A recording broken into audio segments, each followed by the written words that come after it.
Walbridge. I work in the education department at the Indianapolis Arts Center. My title is New Audiences Programs Manager. So I am tasked with thinking about new people and what they experience when they come to the Arts Center, and the programs that we can provide for them. So that also includes looking at trends in the arts community. So I get to kind of experiment with new ideas and concepts in terms of art making and how we can make that fun for people who aren't necessarily artists or see themselves as artists. So I get to work in the studios quite a bit, which is a lot of fun. I get to learn so many different skills from my coworkers and peers. So that's great. I also do some admin work and collaboration across departments to appeal to donors or new audiences in general. Ask you, what has arts education done for you personally in your life, and what kind of opportunities has it given you? Art education has played a huge role in my life, mostly because at an early age it fostered a sense of curiosity in me that I am really thankful for now.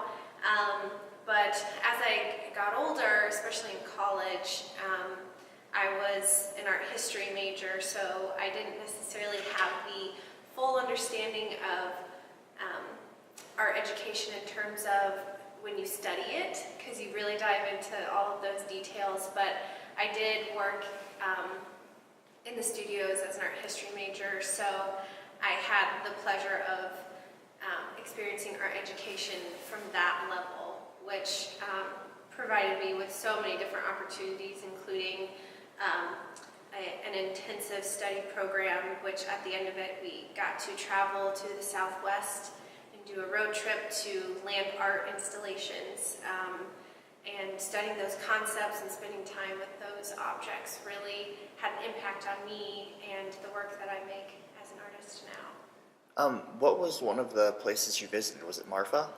We did get to go to Marfa. What do you think of Marfa? Marfa's great. It is very quaint, quiet.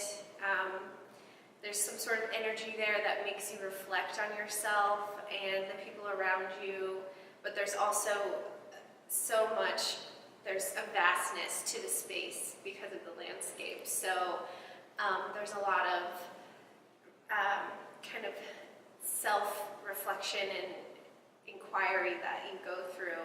We also got to see Spiral Jetty, which is a big one that a lot of people know about, and Sun Tunnels was probably my favorite, which is in the middle of nowhere. There is no signage that leads you there, so we kind of had to drive around for a while to find it, so that was fun. Switching gears a little bit, back to National Arts and Education Week, what kind of things do you think need to happen or are already being done well, either in the Indianapolis community or culturally, to prop up arts education?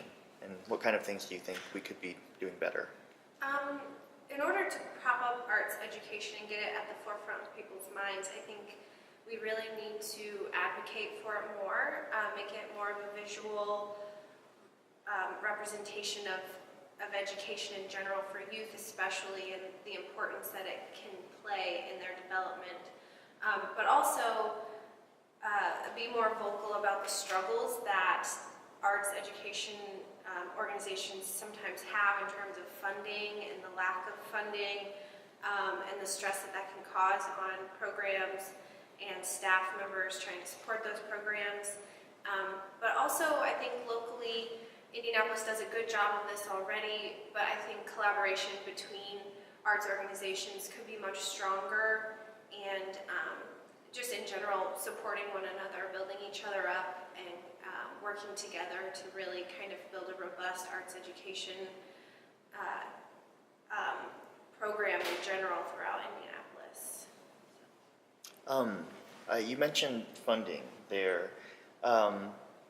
What do you think needs to happen? Is it either government involvement or more community awareness in order to help fund some of these institutions? Like, what's your ideal ratio if that's even.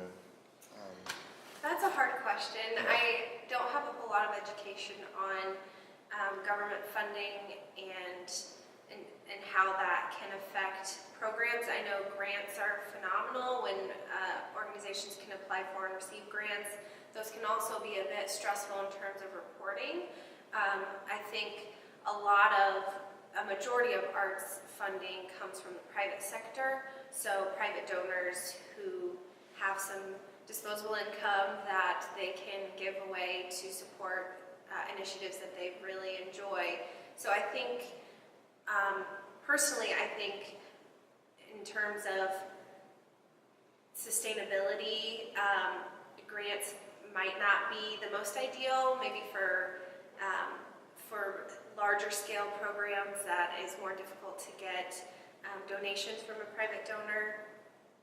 But for pilot programs or just for kind of the capital funding initiative that organizations take for just everyday maintenance on their building or staff and all of those things, I think the private donors can play a big, big role in supporting organizations that way.